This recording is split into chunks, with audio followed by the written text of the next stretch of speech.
Purihin ang Panginoon. Hallelujah. Glory to God, glory to Christ Jesus. Mga minamahal na kapatid sa Panginoon, atin pong pakinggan ang ebanghelyong pagsasaluhan po natin sa gabing ito. Hango po sa ebanghelyo ni San Marcos, ang kabanata po'y 1, sa mga talatang 21 hanggang 39. Mark chapter 1, verse 21 up to verse 39. They went to Capernaum, and when the Sabbath came, Jesus went into the synagogue and began to teach. The people were amazed at his teaching, because he taught them as one who had authority, and not as the teachers of the law. Just then a man in their synagogue who was possessed by an evil spirit cried out, "What do you want with us, Jesus of Nazareth? Have you come to destroy us? I know who you are, the Holy One of God." "Be quiet," said Jesus sternly. "Come out of him." And the evil spirit shook the man violently and came out of him with a shriek. The people were all amazed, so that they asked each other, "What is this? A new teaching? And with authority. He even gives orders to evil spirits, and they obey him." The news about him spread quickly over the whole region of Galilee. As soon as they left the synagogue, they went with James and John to the home of Simon and Andrew. Simon's mother-in-law was in bed with a fever, and they told Jesus about her. And so he went to her, took her hand, and helped her up. The fever left her, and she began to wait on them. That evening after the sunset, the people brought to Jesus all the sick and demon-possessed. The whole town gathered at the door, and Jesus healed many who had various diseases. He also drove out many demons, but he would not let the demons speak, because they knew who he was. Very early in the morning, while it was still dark, Jesus got up, left the house, and went off to a solitary place where he prayed. Simon and his companions went and looked for him, and when they found him, they exclaimed, "Everyone is looking for you." Jesus replied, "Let us go somewhere else, to the nearby villages, so I can preach there also. That is why I have come." And so he traveled throughout Galilee, preaching in their synagogues and driving out demons. Nagpunta si Jesus sa Capernaum, at nang sumunod na araw ng pamamahinga, pumasok si Jesus sa sinagoga at nagturo. Namangha ang mga tao sapagkat nagtuturo siya ng may kapangyarihan, hindi tulad ng mga tagapagturo ng kautusan. Bigla namang pumasok sa sinagoga ang isang lalaking sinasapian ng masamang espiritu. Ito'y sumisigaw, "Anong pakay mo sa amin, Jesus na taga Nazaret? Naparito ka ba upang kami puksain? Kilala kita. Ikaw ang banal na mula sa Diyos." Ngunit iniutos ni Jesus sa masamang espiritu, "Tumahimik ka, lumabas ka sa kanya." Pinangisay ng masamang espiritu ang lalaki at sumisigaw itong lumabas sa kanya. Ang lahat ay namangha, kaya't sila'y nagtanungan sa isa't isa, "Paanong nangyari iyon? Ito ay isang kakaibang katuruan. Makapangyarihan niyang nautusan ng masamang espiritu, at sumusunod naman ang mga ito sa kanya." Dahil dito, mabilis na kumalat sa buong Galilea ang balita tungkol kay Jesus. Mula sa sinagoga ay nagtungo agad si Jesus, ang kanyang mga alagad kasama sina Santiago at Juan, sa bahay ni Simon at Andres. Noon ay nakahiga dahil nilalagnat ang biyenan ni Simon, at ito'y agad nilang sinabi kay Jesus. Kaya't nilapitan ni Jesus ang babae. Hinawakan ito sa kamay at ibinangon. Noon di gumaling ito at naghanda ng pagkain para sa kanila. Pagsapit ng gabi, pagkalubog ng araw, dinala kay Jesus ang lahat ng may sakit at ang mga sinasapian ng demonyo. Halos lahat ng mga taga roon ay nagkatipon sa harap ng bahay. Pinagaling ni Jesus ang maraming may sakit, anuman ang kanilang karamdaman. Pinalayas din niya ang mga demonyo, at hindi niya hinayaang magsalita ang mga ito, sapagkat alam nila kung sino siya. Madaling araw pa'y bumangon na si Jesus at nagpunta sa isang lugar na walang tao. At dooy nanalangin siya. Hinanap siya ni Simon at ng mga kasama nito. At nang matagpuan siya ay sinabi nila, "Hinahanap po kayo ng mga tao." Ngunit sinabi niya sa kanila, "Kailangan pumunta rin tayo sa mga karatig bayan upang makapangaral ako roon. Ito ang dahilan ng pagparito ko." Nilibot nga ni Jesus ang buong Galilea, nangangaral siya sa kanilang mga sinagoga at nagpapalayas ng mga demonyo. Ang mabuting balita ng ating Panginoong Hesukristo. Purihin ang Diyos, purihin ang Panginoon. Taas natin ang ating mga kamay, pasalamatan ang mabuting balitang hatid ng Panginoon.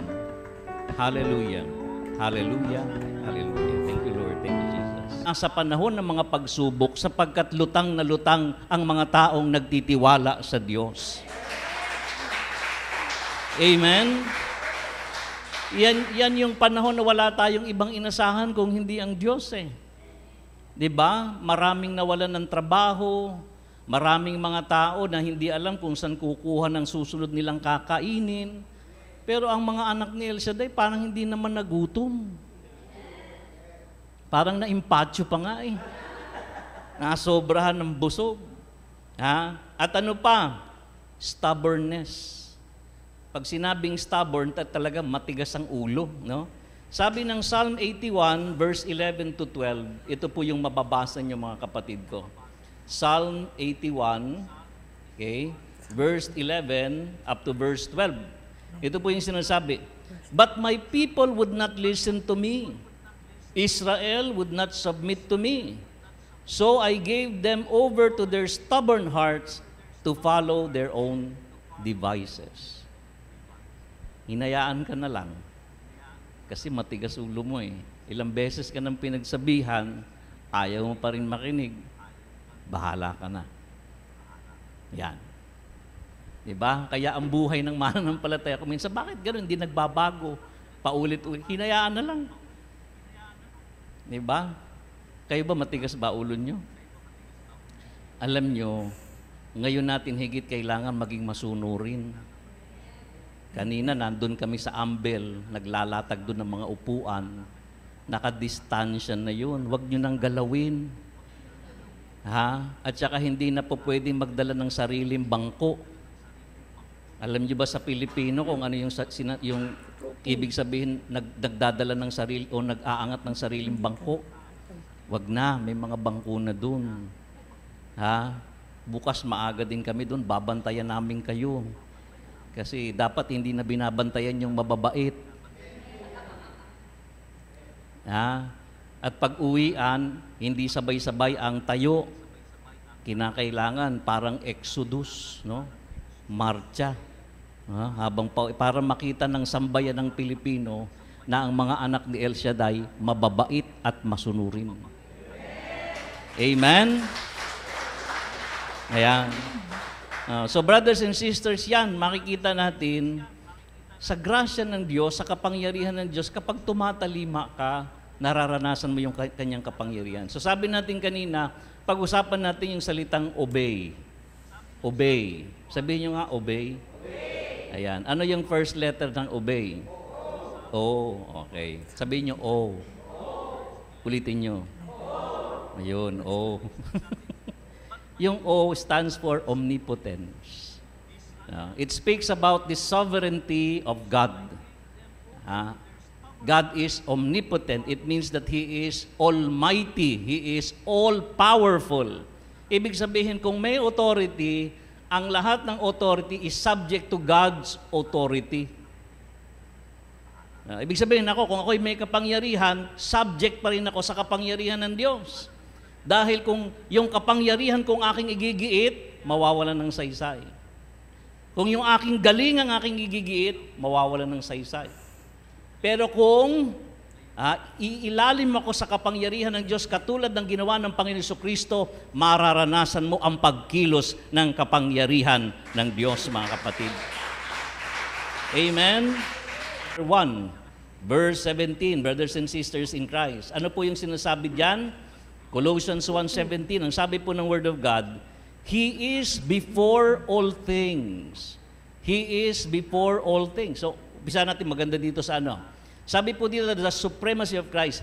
He is the image of the invisible God, the firstborn over all creation. For by Him all things were created, things in heaven and on earth, visible and invisible, whether thrones or powers or rulers or authorities, all things were created by Him and for Him. He is before all things, and in Him all things hold together. Alam nyo, maraming bagay hindi natin maiintindihan eh. Kahit ngayong sandaling ito. Nauunawaan nyo ba yung mga distansya ng mga bituin, pag-ikot ng mga planeta, yung paglubog at pagsikat ng araw, nararanasan natin araw-araw na parang pangkaraniwan lang sa atin. Sabi doon, sino yung humahawak ng lahat ng yan? Sino yung sumasaklaw ng lahat ng yan? Diba? No. Ang Diyos. Kasi makapangyarihan siya eh. Pero kung minsan ang Diyos makapangyarihan, pero ang tingin ng tao sa Kanya, maliit lang. Kaya sabi, tingnan mo yung paligid mo nangungusap kung gaano ka makapangyarihan ng Diyos. Kita mo, nakakahinga ka pa. Tumitibok pa yung puso mo. Yung pulso mo, pumipintig-pintig pa. Yung emosyon mo, yung damdamin mo, lahat ng diyan kumikilos. Nakakarinig ka ng mga magandang awitin. Nakakadama ka, nakakalasap ka ng masasarap na pagkain. Sino yung may gawa ng lahat ng yan? Paano mo maipapaliwanag yan? Mula Marso nung nag-lockdown hanggang ngayon, patuloy pa rin dumadali ang biyaya ng Diyos at hindi nagkukulang. Sino yung gumagawa ng lahat ng yan? Ang Diyos. Kasi ang Diyos ay makapangyarihan at saklaw ng Diyos ang lahat ng bagay sa mundo. Amen? Sovereignty means God is in control. And that does not change. Circumstances around us change, but God does not change. He is the same. Yesterday, today, and forever. COVID is not in control. COVID is out of control. God is in control.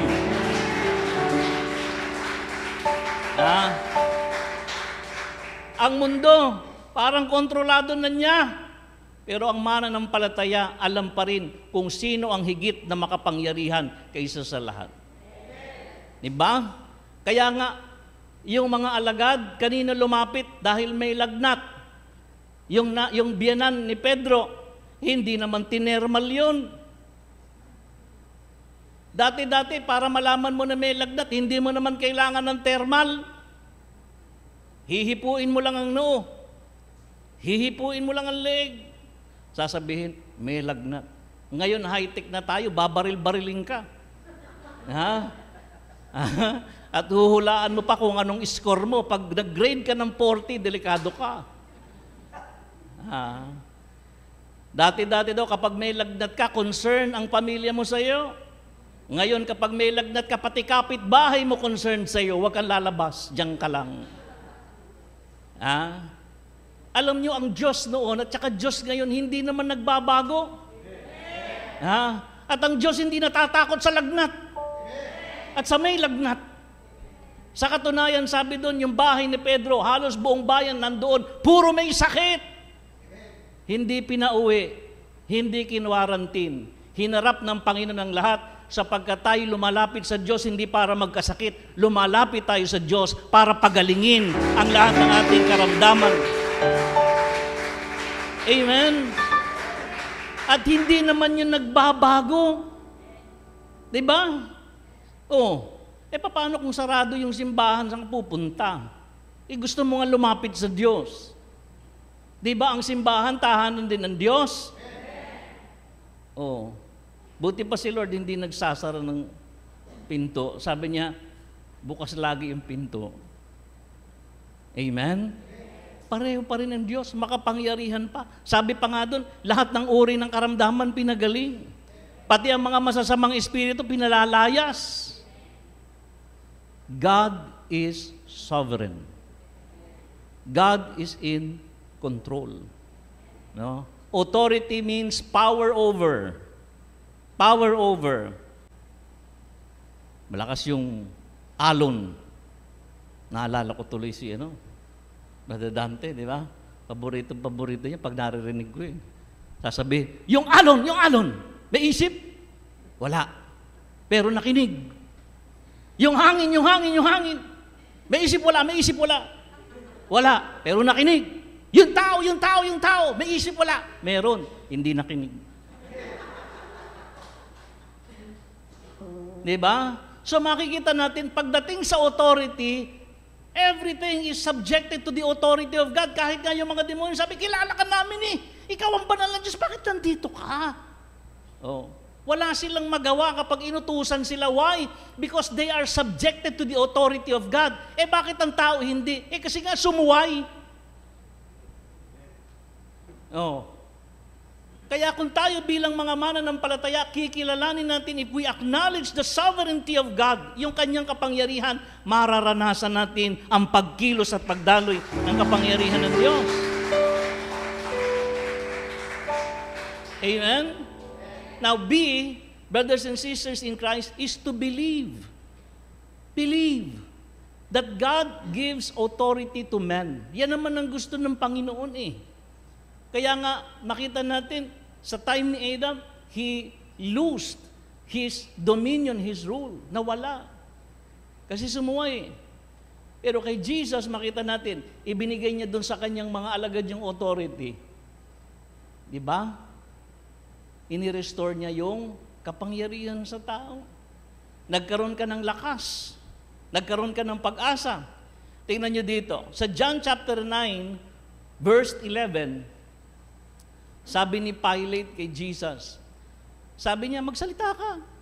Hindi mo ba alam na may kapangyarihan ako? Sabi niya, na ikaw ay pawalan o ikaw ay ipapatay? Ang sabi ni Jesus, wala kang kapangyarihan sa akin, maliban sa ipinagkaloob sa iyo ng aking Ama. Amen po? Amen po? So yan, ipinagkaloob. Tingnan niyo sabi ng Romans chapter 13, verse 1. Tingnan niyo. Kasi ang pinag-uusapan natin dito, authority eh. Sabi dito, everyone must submit himself to the governing authorities, for there is no authority except that which God has established. The authorities that exist have been established by God. Kung hindi papahintulot ng Diyos, hindi mangyayari yan. Kahit na ang bayang Israel, alam niyo kung gaano karami yung sumakop sa kanila mula sa time ng Egypt, ng Babylonian, ng Medo-Persian, ng Greece, ng Romans. Pinasakop sila. Bakit? Kasi hindi sila marunong sumunod eh. Alam niyo, pag hindi kayo marunong pasunod, pamumunuan kayo ng mga